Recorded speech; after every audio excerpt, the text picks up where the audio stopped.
Hey, what if I could be able to tell you that you're really missing out on something really cool when it comes to your health and your fitness? We've all kind of covered things like what to eat. You know, we have a lot of experts that say you should eat more of this, you should eat less of that. All of them have valid claims, and some of them are pretty freaking insane, but I'm not going to cover nutrition this time around because I have my own opinions. And then there's exercise. This is the part where I'm pretty strong at. And I think that some of you who've been following me before know that I love exercise. I love learning new exercises. I love learning about how to do it, when to do it, the timing of it, periodization, so on and so forth. But that's not what I'm going to talk about. I'm going to talk about the overlooked component of sleep.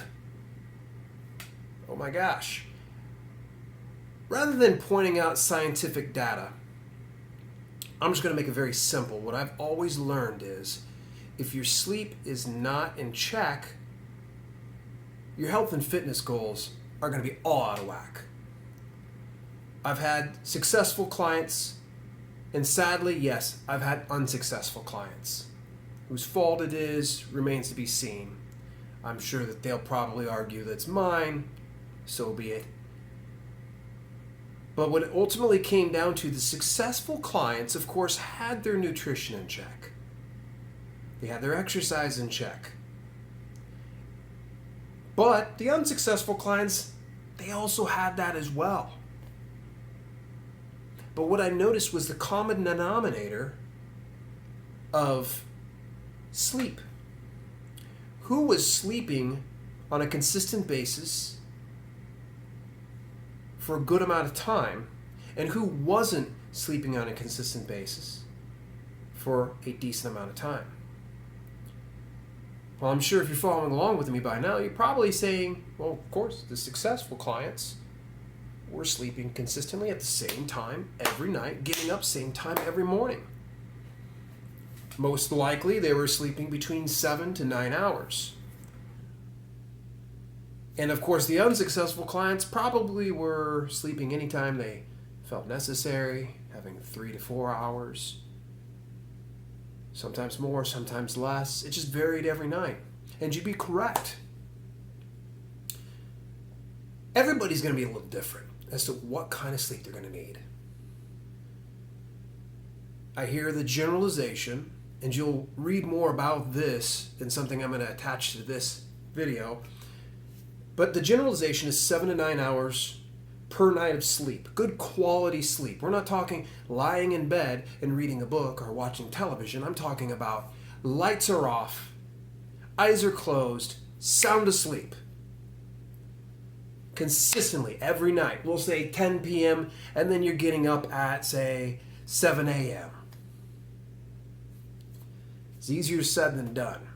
And I wish I could be able to offer you some tips on how you can be able to get yourself to sleep. One of the tricks that has helped me out, see, I've got a very busy mind. Sometimes I'll go to bed and my mind just won't shut up. I got to do this, I've got to do that. Oh man, what did I say to that person earlier? What did they think about me? Oh, all these things can really bother me and sometimes keep me awake. But one of the things that really helps me out to calm my nerves and get me to go to sleep is I use some of the techniques that I use in meditation. And that typically gets me loosened up. And then I just drift and coast off right to sleep. It doesn't always work, but I would say 90% of the time it does.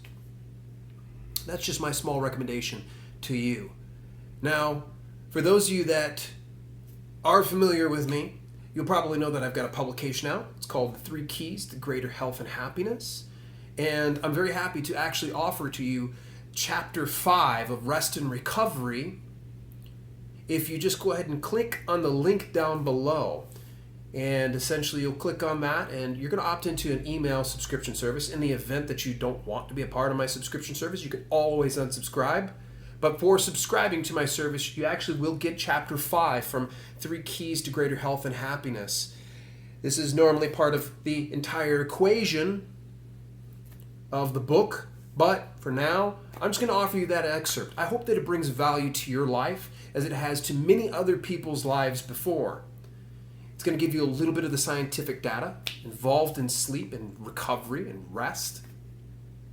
And it'll give you some good resources that you can be able to go out and start to see the value in sleep in your life. I want to thank you for tuning in. Your time is very valuable to me. In the meantime, feel free to share this with somebody. Click like on the link. Click like on here. Comment, subscribe. Hit me back.